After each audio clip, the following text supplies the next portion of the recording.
کہ وہ امام مہدی ہوں گے جن کے پیچھے عیسیٰ علیہ السلام نماز پڑھیں گے. ایک بات تو یہ، ابھی بات میری کمپلیٹ نہیں ہوئی ہے، مائک اپنا آف ہی رکھیں. دوسری بات یہ ہے کہ اجتہاد کبھی صحیح بھی ہوتا ہے، کبھی غلط بھی ہوتا ہے. دوسری احادیث کو سامنے رکھ کر یہ بات پتہ چلتی ہے کہ مہدی اور عیسیٰ دونوں الگ الگ نہیں بلکہ ایک ہی وجود ہوں گے. جیسا کہ ابن ماجہ کی حدیث ہے لا مہدی الا عیسیٰ، اور اس کی تصدیق کرتی ہے مسند احمد بن حنبل کی وہ حدیث جس میں نبی کریم صلی اللہ علیہ وسلم نے آنے والے مسیح کو ہی امام مہدی بیان کیا ہے کہ امام مہدین و حکمن عدل. دوسری بات یہ ہے کہ اگر ہم ان کو الگ الگ مانیں تو ہمیں بہت سارے نقائص کا سامنا کرنا پڑے گا. سب سے پہلی بات تو یہ کہ آپ کہہ رہے ہیں کہ عیسیٰ علیہ السلام امتی ہوں گے، فقط امتی ہوں گے، جبکہ نبی پاک صلی اللہ علیہ وسلم کی کسی حدیث میں یہ بات نہیں آئی ہے کہ محمد صلی اللہ علیہ وسلم نے فرمایا ہو کہ وہ صرف امتی ہوں گے. کسی نے اپنے اجتہاد کی بنا پر کہی ہو وہ بات الگ ہے، لیکن محمد صلی اللہ علیہ وسلم کا ایسا کوئی قول نہیں ہے جس میں محمد صلی اللہ علیہ وسلم نے فرمایا ہو کہ وہ محض امتی ہوں گے. بلکہ نبی پاک صلی اللہ علیہ وسلم نے تو آنے والے مسیح کو نبی اللہ کہہ کر بلایا ہے. تو جب نبیوں کے سردار آنے والے مسیح کو نبی اللہ کہہ رہے ہیں، ہماری کیا مجال کہ ہم یہ کہیں کہ نہیں وہ صرف امتی ہوں گے. دوسری بات یہ ہے کہ مہدی کا اور مسیح کا دونوں کا زمانہ ایک ہی ہے. اگر ہم ان کو الگ الگ مانیں تو ایک نبی تو ایک غیر نبی کی بیعت نہیں کر سکتا، کیونکہ حدیث میں آیا ہے کہ بیعت جو کرنی ہے وہ مہدی کی کرنی ہے. اور عیسیٰ علیہ السلام تابع ہوں گے محمد صلی اللہ علیہ وسلم کے حکم کے، تو ظاہر سی بات ہے انہیں نبی کریم صلی اللہ علیہ وسلم کا یہ حکم بھی بجا لانا پڑے گا کہ مہدی کی بیعت کرنی ہے. تو ایک نبی کبھی بھی غیر نبی کی بیعت نہیں کرتا. ایک نقص تو یہ لازم ہے. دوسرا یہ ہے کہ نبی پاک صلی اللہ علیہ وسلم نے آنے والے مہدی کو بھی اور مسیح کو بھی دونوں کو امام کہا ہے. لیکن کیا امت کے اندر ایک وقت میں دو امام ہو سکتے ہیں؟ تاریخ سے ہمیں پتہ چلتا ہے ہرگز نہیں. جیسا کہ جب نبی پاک صلی اللہ علیہ وسلم کی وفات ہوئی تو حضرت کیا نام عمر رضی اللہ تعالیٰ عنہ اور حضرت ابو بکر رضی اللہ تعالیٰ عنہ الگ تھے، اور انصار جو تھے وہ اپنے میں سے امام منتخب کر رہے تھے.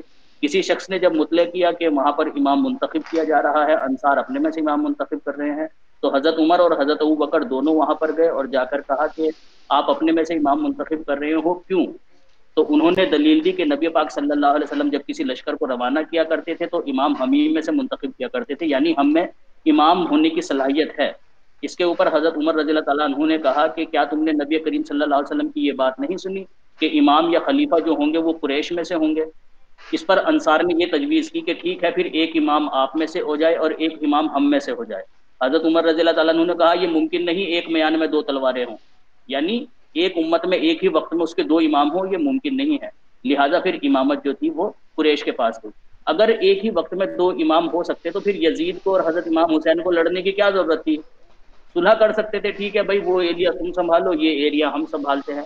لیکن چونکہ ایک وقت میں دو امام نہیں ہو سکتے، اس لیے امام حسین رضی اللہ تعالیٰ عنہ نے شہادت تو قبول کر لی، لیکن اس بات کو گوارا نہیں کیا کہ یزید بھی میرے ساتھ امام کا حقدار ہو. پھر نبی کریم صلی اللہ علیہ وسلم کی ایک اور حدیث ہے جس میں نبی کریم صلی اللہ علیہ وسلم نے آنے والے عیسیٰ کے متعلق یہ بات کہی کہ لیس بینی و بینہ نبی الا انہ خلیفتی فی امتی، کہ خبردار وہ میری امت میں میرا خلیفہ ہوگا. اور دوسری طرف امام مہدی کو بھی نبی کریم صلی اللہ علیہ وسلم نے خلیفہ کہا ہے. اب مسلم شریف کی وہ حدیث جس میں نبی کریم صلی اللہ علیہ وسلم نے بیان فرمایا کہ جب تم کسی ایک خلیفہ کے ہاتھ پر بیعت کر لو تو دوسرے کو قتل کر دو، تو امام مہدی کے ہاتھ پر تم لوگ بیعت کر لو گے تو پھر کیا نبی کریم صلی اللہ علیہ وسلم کی اس حدیث کے مطابق حضرت عیسیٰ علیہ السلام کو قتل کر دو گے؟ تو بہت سارے نقص لازم آتے ہیں اگر مانا جائے کہ یہ دونوں الگ الگ وجود ہیں. جی شکریہ. جی بہت شکریہ جی. آگے مبارک بھائی آپ کچھ کہنا چاہتے ہیں اس بارے میں؟ نہیں میرے خیال بالکل بہت ہی اچھی تفصیل بیان کر دی سیفی بھائی نے، اور پھر بات وہیں گھوم پھر کے آتی ہے کہ اگر ہم ایک بات کو لے کر دوسری بات کو چھوڑ دیں گے اور اس بات کو ہم اپنا لیں گے جو ہمارے بچپن سے ہمیں جو فیڈ کیا گیا ہے اس کو ہم اپنے عقیدے کی نظر سے دیکھیں گے تو کبھی بھی آپ نتیجہ نہیں نکال پائیں گے. اس کے لیے لازم ہے کہ ان اصولوں کے تحت ہم پوری تفصیل کو جانیں اور جو معیار اللہ تعالیٰ کی طرف سے ہمیں دیے گئے ہیں ان کو ہم اپنائیں گے تو پھر ہی ہم کسی اچھے نتائج کی طرف جائیں گے. اور تقویٰ اس کا بالکل جو سب سے بیسک جو ہے وہ تقویٰ سے ہم اس کو پرکھیں تو تب جا کے ہم ایمان کی وہ سیڑھی چڑھ پائیں گے جہاں پہ نجات اللہ تعالیٰ نے رکھی ہے. جزاک اللہ احسن الجزا. جی ہمارے ساتھ جو دوست تھے وہ تو اب موجود نہیں ہیں. مسلم احمدی بھائی آپ کچھ کہنا چاہتے ہیں؟ جی جزاک اللہ، بہت شکریہ۔ اس سلسلے میں ایک بات ہی اپنے دوست کے سامنے رکھوں گا، کیونکہ سیفی صاحب نے کافی اس کے اوپر تفصیلی گفتگو کر دی ہے اور ایک مثال بھی دے دی ہے کہ نبی امتی کے پیچھے نماز پڑھ سکتا ہے، اس میں کوئی گناہ نہیں ہے۔ لیکن چیز یہ ہے کہ ہمیں دیکھنا اس طرح سے ہے کہ قرآن کریم امام کس کو منتخب کرتا ہے، رسول اللہ صلی اللہ علیہ وسلم کے اقوام کس کو امام منتخب کرتے ہیں۔ اور صحیح مسلم کے اندر بھی یہ روایت ہمیں مل جاتی ہے کہ آنے والے مسیح کو امام کہا گیا ہے اور واضح طور پہ کہا گیا ہے، اور بخاری کے اندر بھی وہ امام منکم کے الفاظ استعمال کیے گئے ہیں۔ اور سورہ نور کے اندر اللہ تعالیٰ جو خلیفے نامزد کرنے کی بات کرتا ہے کہ وہ جتنا کا جتنا خلافت کا نظام ہے وہ مومنوں میں سے ہونا ہے، اور اس چیز کو سامنے رکھتے ہوئے صرف آخری بات میں اس ضمن میں یہ کہتا ہوں کہ قرآن کریم جو عقیدے کی بنیاد قائم کرتا ہے، خدا تعالیٰ قرآن کریم میں یہ بات بار بار بیان کرتا ہے کہ فیصلہ کرو اللہ کے نازل کردہ کلام کے مطابق، اور جو نہیں کرتا اسی کو قرآن کریم کافر، فاسق اور ظالم کے نام سے منسوب کرتا ہے۔ وہ ہمیں کس چیز کی گواہی دیتا ہے کہ سیدنا عیسیٰ علیہ السلام زندہ ہیں یا وفات پا چکے ہیں؟ اگر تو وہ زندہ ہیں تو بھائی جو بھی تطبیق آپ کرنا چاہتے ہیں ہم اس تطبیق کو سامنے رکھ کے غور و فکر کر سکتے ہیں، لیکن اگر قرآن کریم کی نص صریح ہمیں یہ بات ثابت کر دیتی ہے کہ عیسیٰ علیہ السلام وفات پا چکے ہیں اور آنے والا جو بھی فرد ہے وہ امام منکم کا مصداق مسیح کے نام سے بھی ہے، مہدی کے نام سے بھی ہے، اور جیسا کہ ابن ماجہ کی روایت کا ذکر کیا اس کے مطابق بھی وہی ہے، ایک ہی وجود ہے، تو پھر ہمیں اس کے خلاف تطبیق نہیں کرنی چاہیے، اس کے مطابق ہی تطبیق کریں گے جو قرآن کریم کی آیات کے خلاف نہ جائے، کیونکہ قرآن کریم ایک واحد کتاب ہے جو سورہ نساء آیت نمبر 82 کے اندر ہمیں رہنمائی کرتا ہے کہ یہ خدا کی طرف سے نازل کردہ نہ ہوتا تو اس میں تم تضاد پاتے اور اختلاف کثیر پاتے۔ تو یہ چیزیں سامنے رکھ کے غور و فکر کیا کریں، صرف بلنٹلی ہمیں یہ باتیں نہیں کر دینی چاہیے، کچھ بھی عقیدہ قائم کرنے سے پہلے اس کے اوپر غور و فکر بار بار کرنا چاہیے کہ قرآن کریم کہیں اس کی مخالفت تو نہیں کرتا، اور اس کا بہترین نتیجہ یہی ہے کہ قرآن کریم پہ غور و فکر کریں۔ جزاک اللہ۔ جی بہت شکریہ جی۔ ہمارے ساتھ خادم اسلام نام کے کوئی دوست ہیں جی، آپ کریں بات۔ جی خادم اسلام نام کی جو آئی ڈی ہے، آپ بات کرنا چاہتے ہیں؟ جی جی السلام علیکم ورحمۃ اللہ وبرکاتہ۔ وعلیکم السلام ورحمۃ اللہ وبرکاتہ۔ جی ماشاءاللہ سے آپ کا پروگرام بہت اچھا جا رہا ہے سلیم بھائی، اللہ تعالیٰ آپ کو جزا دے، اور مسلم احمدی بھائی، اعظم سیفی بھائی اور مبارک بھائی نے جس طرح سے وضاحت بیان فرمائی ہے، اللہ تعالیٰ ان کو بھی جزائے خیر عطا فرمائے۔ خاکسار صرف اور صرف اپنی رائے پیش کرنے کے لیے آپ دوستوں کی خدمت میں حاضر ہوا تھا، اللہ تعالیٰ آپ کو جزائے خیر عطا فرمائے۔ بہت شکریہ سر، جزاکم اللہ۔ السلام علیکم ورحمۃ اللہ وبرکاتہ۔ جی وعلیکم السلام ورحمۃ اللہ وبرکاتہ۔ ہمارے ساتھ موجود ہیں ذوالقرنین نادل صاحب، جی آپ کریں بات۔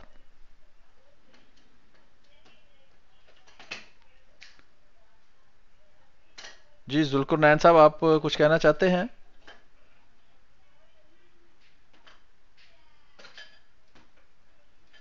جی ابھی فی الحال یہ مصروف ہیں شاید۔ جی احمدی آنسر صاحب آپ آئے ہیں دوبارہ، آپ کر لیں بات۔ جی سلیم بھائی، ایک جلدی سے بات کرنی تھی کہ ایک بھائی نے پوچھا تھا کہ کیا کبھی کسی نبی نے امتی کے پیچھے نماز پڑھی ہے یا نہیں۔ اس کے حوالے سے ہمارے خلیفہ حضرت مرزا مسرور احمد طالب بن نصر عزیز نے اسی خطبے میں حوالہ دیا۔ یہ ہر مسلمان مانتے کہ حضرت محمد صلی اللہ علیہ وسلم نے حضرت عبد الرحمن ابن عوف کے پیچھے بھی نماز پڑھی تھی۔ اور دوسری بات یہ کہ یہ اعتراض کرتے ہیں کہ حضرت مسیح موعود علیہ السلام نے کیوں پھر امتی کے پیچھے نماز پہ، یہ ان کا خود ہی بنایا اصول ہے، قرآن میں نہیں ہے، حدیث میں نہیں ہے، بلکہ حدیث میں اس کے اپوزٹ ملتا ہے۔ حدیث میں نبی صلی اللہ علیہ وسلم نے پیش گوئی فرمائی تھی کہ جب مسیح آئے گا، یہ صحیح مسلم میں حدیث ہے کہ وہ امتی کے پیچھے نماز پڑھا کرے گا، اور مسند احمد میں بھی یہی حدیث ہے کہ جب مسیح آئے گا وہ نہیں نماز پڑھائے گا، وہ جو ان کے امت ان کے صحابہ ہوں گے ان کے پیچھے نماز پڑھیں گے۔ جزاک اللہ۔ جی بہت شکریہ۔ تابع صاحب ہمارے ساتھ موجود ہیں، جی تابع صاحب آپ کریں بات۔ السلام علیکم ورحمۃ اللہ۔ وعلیکم السلام ورحمۃ اللہ۔ جی میر صاحب میں احمدی مسلم جی آپ کی آواز کٹ رہی ہے, اپنا چیک کر لیں آپ کی. اچھا تابع صاحب آپ کی کچھ سمجھ نہیں آ رہی, آپ کی اچھا آپ کی ابھی کچھ سمجھ نہیں آ رہی تابع صاحب, آپ اپنا دیکھیں کہ آپ کے انٹرنیٹ میں کوئی مسئلہ ہے تو کوئی بہتر جگہ تلاش کر لیں جہاں آپ کا انٹرنیٹ بہتر چل رہا ہو. دوبارہ کوشش کریں, میں آپ کو ایڈ کرتا ہوں کہ ابھی آپ بات کریں, شاید آپ کی آواز ابھی آ جائے. السلام علیکم. جی اب آ رہی ہے ٹھیک ہے؟ جی آپ بہتر ہے. جی وعلیکم السلام. جی میرا سوال یہ تھا کہ جو ابو داؤد کی حدیث ہے جس میں ہے کہ حضرت مسیح موعود علیہ السلام جو ہوں گے ان کا نام وہی نام ہوگا جو حضرت محمد مصطفیٰ صلی اللہ علیہ وسلم کا تھا, تو اس کا جو جب میں نے اس کا جواب تلاش کیا اور علماء جو ہیں جماعت کے ان کی سنی تو اس میں مجھے پتہ یہ لگا کہ مطلب کہ صفاتی نام ہے جو حضور صلی اللہ علیہ وسلم کا صف میں نام احمد ہے, تو وہاں تک تو بات میں سمجھ آ گئی, مگر اسی میں آگے یہ ہے کہ جو ان کا والد صاحب ہے مطلب حضرت مسیح موعود علیہ السلام کے والد صاحب کا نام وہی نام ہوگا جو حضرت محمد مصطفیٰ صلی اللہ علیہ وسلم کے والد صاحب کا نام تھا. تو یہ دوسرا جو حصہ ہے اس کی مجھے سمجھ نہیں آئی, تو اگر آپ اس کی وضاحت کر سکیں. جی ٹھیک ہے, اس کے بارے میں ہم پوچھتے ہیں اپنے پینلسٹ سے. قمر صاحب آپ موجود ہیں؟ جی میں موجود ہوں. جی آپ کر لیں بات, پھر ہم چلتے ہیں. اچھا اس میں جی ابھی اس میں ایک دوست نے یہ کہا تھا کہ وہ دو الگ الگ وجود ہوں گے, امام مہدی اور عیسیٰ علیہ السلام.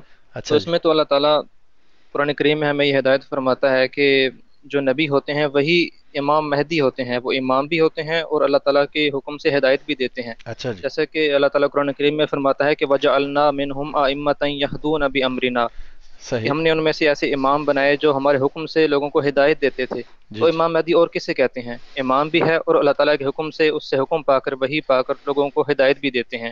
تو جو عیسیٰ علیہ السلام ہے وہی تو امام مہدی ہوں گے. جی ٹھیک,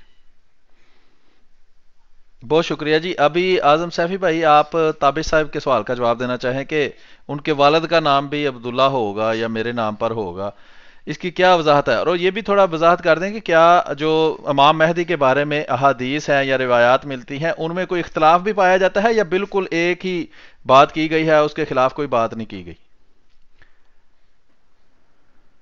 جی جہاں تک سلیم میر بھائی میں نے پڑھا ہے تو نبی کریم صلی اللہ علیہ وسلم نے جو باپ کے نام کے تعلق سے کہا ہے وہ تو یہی نام استعمال کیا ہے کہ عبداللہ, لیکن یہ ضروری نہیں ہے کہ نام ان کا عبداللہ ہی ہو, ٹھیک ہے, بلکہ کسی اور رنگ میں بھی پورا ہو سکتا ہے. جیسے اللہ تعالیٰ کا ایک صفاتی نام مرتضیٰ بھی ہے, ٹھیک ہے. اب حضرت مسیح موعود علیہ الصلوۃ والسلام کے جو والد صاحب کا نام تھا وہ عبد المرتضیٰ تھا. اب عبداللہ کا بھی معنی وہی ہے اور عبد المرتضیٰ کا بھی معنی وہی ہے, یعنی اللہ کا بندہ. تو اگر اس کو ہم ظاہری پر بھی لیں تو بھی اس طریقے سے پوری ہو رہی ہے. باقی نبی کریم صلی اللہ علیہ وسلم کے کہنے کا وہ منشا نہیں تھا کہ ہو بہو جو ہے نا وہ وہی نام ہونا چاہیے, بلکہ یہ ایک جیسا کہ پروگرام کے اندر جو ہے وہ بہت سے اسکین دکھائے گئے ہیں کہ صفت کے لحاظ سے ایک نام دوسرے کو دے دیا جاتا ہے. یعنی جس طرح سے نبی کریم صلی اللہ علیہ وسلم نے فرمایا کہ میرا نام اس کے نام پر ہوگا, یعنی میری صفات اس کے اندر ہوگی, ایسے ہی میری ولدیت کے متعلق بھی اس کا وہی ہوگا کہ جس طرح سے میری ولدیت ہے اسی طرح سے ان کی بھی ولدیت ہوگی. صفت کے لحاظ سے صرف یہ جو ہے وہ نام دیا ہے. جی شکریہ. جی بہت شکریہ. جی آپ نے اس کی وضاحت کر دی ہے. دوسرا اس سلسلے میں یہ بھی یاد رکھیں کہ جو رسول کریم صلی اللہ علیہ وسلم کی احادیث ہیں ان کو مجموعی طور پر دیکھا جائے تو ایک میسج نکلتا ہے, وہ یہ ہے کہ اس امام مہدی اور مسیح مہدی کا آنا ایسے ہی ہے جیسے میں خود آ گیا ہوں. ٹھیک ہے, سورۃ جمعہ کی جو آیت ہے جس میں اللہ تعالیٰ فرماتا ہے کہ میں نے تمہیں بھیجا ہے اور اس کے بعد تمہیں دوبارہ آخرین میں ایک دفعہ پھر بھیجوں گا, اسی کی یہ ساری وضاحتیں ہیں. رسول کریم صلی اللہ علیہ وسلم نے جس طرح آپ کہہ رہے ہیں جی فرمایا اس کا نام میرا نام ہوگا, اس کے باپ کا نام میرے باپ کا نام ہوگا, ماں کا نام میری ماں کا نام ہوگا, اور یہ ایک روایت میں ملتا ہے کہ جب وہ فوت ہوگا تو میری قبر میں دفن ہوگا. تو اس سب کی وضاحت یہی ہے کہ اس کا آنا ایسے ہی ہے جیسے رسول کریم صلی اللہ علیہ وآلہ وسلم خود تشریف لے آئے ہیں. ٹھیک ہے, تو یہ مجازی طور پر ہے, حقیقی طور پر نہیں جیسے کہ ہندو مانتے ہیں جی ایک بندہ فوت ہوتا ہے تو مرنے کے بعد وہی دوبارہ آ جاتا ہے. یہ مجازی طور پر صوفیاء کا جیسے کلام ہوتا ہے, صوفیانہ کلام کے رنگ میں جو ہے وہ دوبارہ آنا اس سے مراد ہے. تو جی تابع صاحب آپ کچھ اور پوچھنا چاہتے ہیں؟